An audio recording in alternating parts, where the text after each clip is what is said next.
Ciao Juventini, welcome back to the All Juve Cast channel, where of course it's all Juve all the time. All right, I'm Alberto. It's November 22nd. We are going to hit you with all the latest news surrounding Juventus this morning. Okay, we're going to talk about some more Mercato rumblings, and we're going to get into a potential double swoop of Empoli. Then we're going to talk about Locatelli. Okay, so some big news about Locatelli's contract, and then Sergej Milinkovic-Savic. There's some very interesting details surfacing this morning on Sergej Milinkovic-Savic, and then we're going to take a look at the World Cup action so far and see how we're doing so far in the AJC World Cup Ride or Die Challenge. All right, so let's get into it.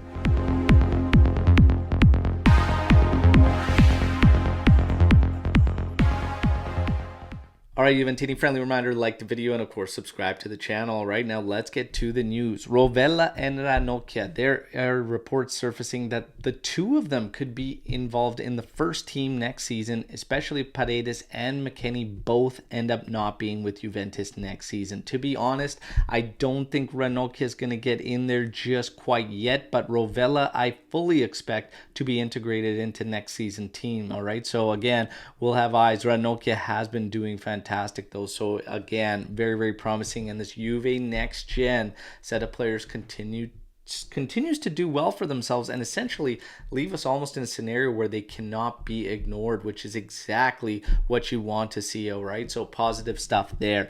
Empoli is looking at Sule for a potential loan from Juventus, and to be honest, it has been crowded for him. If we are going to continue in a 3-5-2, it's going to be very crowded for him and harder for him to get in there with minutes.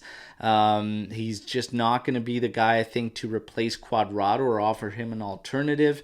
So it makes sense to loan him out and get him some minutes so that he could try and continue to progress and grow. So Sule, look for a loan happening in January for the player. Now, double swoop of Empoli. Okay, so Empoli is the one looking at Sule, and Juventus is looking at Empoli. A potential double swoop. Vicario being the goalie that they want to go with. 20 million is what he's priced at, and Juventus could look to bring this down with a player in exchange. Okay, so it's going to be interesting. And then Parisi, of course. Parisi, the potential is there for a January move. He's up there for 15 million euros apparently right now. The only thing with the Parisi is that he's a left-footed player and he plays the left side. We need an alternative to Quadrado, so even this move in January doesn't fully make sense to me. Right now, priority number one is finding that alternative for Quadrado, all right? Now, Locatelli is in the news today, and it is all positive. Okay, it's great interview from his agent, basically saying that, look, they've turned down clubs. There is a lot of interest out of England. Locatelli is tied to Juve, and Juve has given them the feeling that he's very much in Juve's future, and the extension to 2027 could be done this summer. All right, so great news for Manuel Locatelli. All right. Sergej Milinkovic-Savic, interesting details coming out today, basically saying that there is this 6 million salary that's been agreed upon with Milinkovic-Savic and Juventus for summer. Lazio is apparently going to get their renewal, but it's going to be under Sergej Milinkovic-Savic's terms, and he's trying to insert a release clause of 40 to 50 million euros. Lazio obviously wants that at 70 million euros. So what have we said the entire time about Sergej Milinkovic-Savic on this channel? We said until he kind of imposes his will and kind of steps in there, nothing's really going to be done. This could be that one sign. Obviously, of course, there's just walking away completely, which is still a year beyond, or there's getting that renewal, okay? But I don't know if Lazio is going to go with it for 40, 50 million euro release clause. They might try and work out a deal. However, it all stems on Milinkovic-Savic, because even if another club comes in there and offers Lotito the money he wants for Sergej Milinkovic-Savic, it's all going to come down to his will. Does he in fact want Juve or not? And then we get into the whole discussion we were having on the last live, which was great. Should Juve spend on Milinkovic-Savic or spread it out and look at alternatives? Interesting thoughts. You guys know the drill. Drop it in the comments section of this video. Okay, I can't wait to mix it up on that. But those are the latest details on Sergei Milinkovic-Savic. The renewal could be in play, but only with a release clause.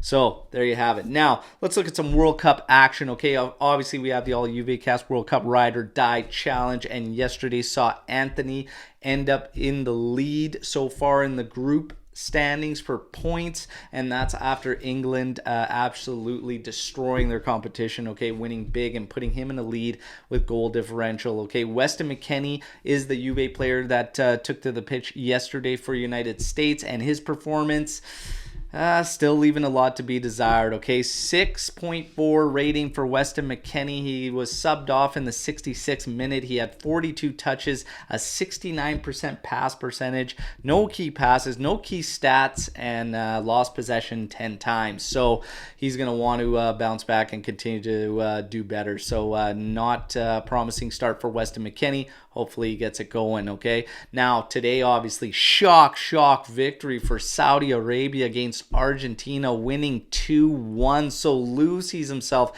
getting on the point board with his Saudi Arabia beating my Argentina, okay? And then Lou's going to take on Lex. They're actually playing right now. You have Denmark versus Tunisia. And then Lucci later on today is going to be playing with himself, which he is very much used to, okay? Mexico faces Poland. Those are both Lucci's teams, so he's going to be playing with himself again.